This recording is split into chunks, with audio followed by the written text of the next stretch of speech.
Hello again. As was widely expected, YouTuber Alex Belfield was sent to prison this morning.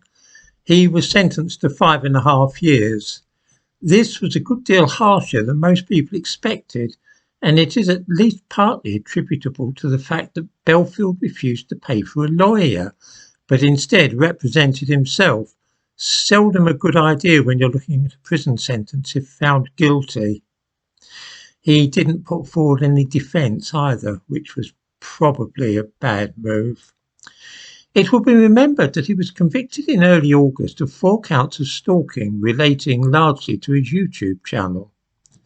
His is a fairly spectacular example of the way in which personalities on the internet can enjoy a meteoric rise and then crash to earth just as quickly.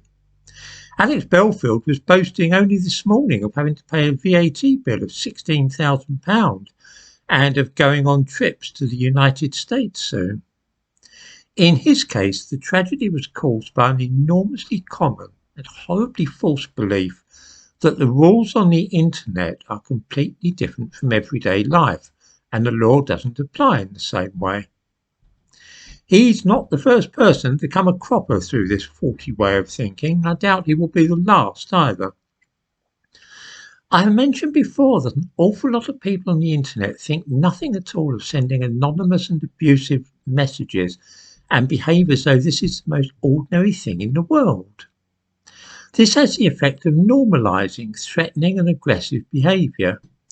In day-to-day life, if we took a dislike to somebody we worked with, we probably wouldn't visit their house in the middle of the night and pop an anonymous note through their letterbox expressing the hope that they will fall ill or die.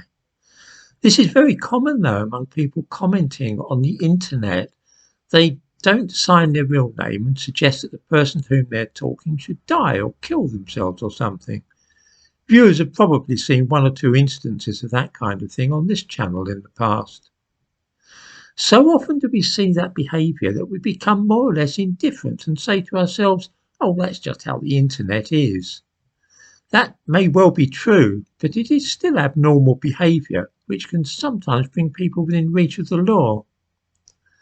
Suppose that I posted thousands of letters to somebody over the course of 3 or 4 years with whom I'd once worked, which I wrote out in green ink every single day, accusing them perhaps of being thieves or useless at their job.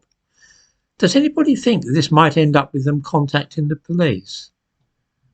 Suppose that I encouraged thousands of other people to deluge this person with letters and encourage them to hate him or her.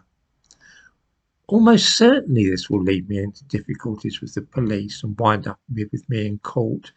But because instead the communications were made by email, it seems that the author in this case thought it was okay and nobody could stop him. As the judge this morning remarked, Belfield had weaponised the internet.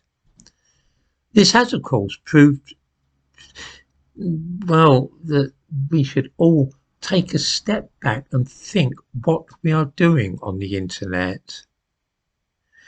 Just as I shouldn't be sending thousands of letters to people or emails, in much the same way, if I stood on a stepladder in a shopping centre and accused a man by name of being a thief, then I could hardly be surprised if he got to hear of it and then sued me for slander.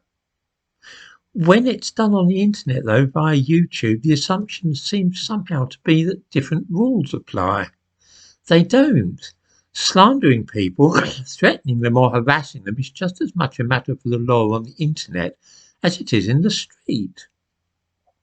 The justification which some of Alex Belfield's followers have advanced, that the harassing was done only by email or YouTube video, is absurd.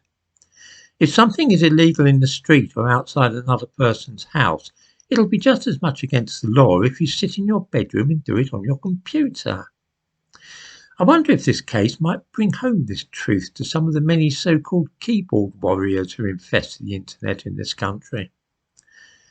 It's worth noting that a few minutes before he was sentenced, Alex Belfield still didn't seem to understand any of this.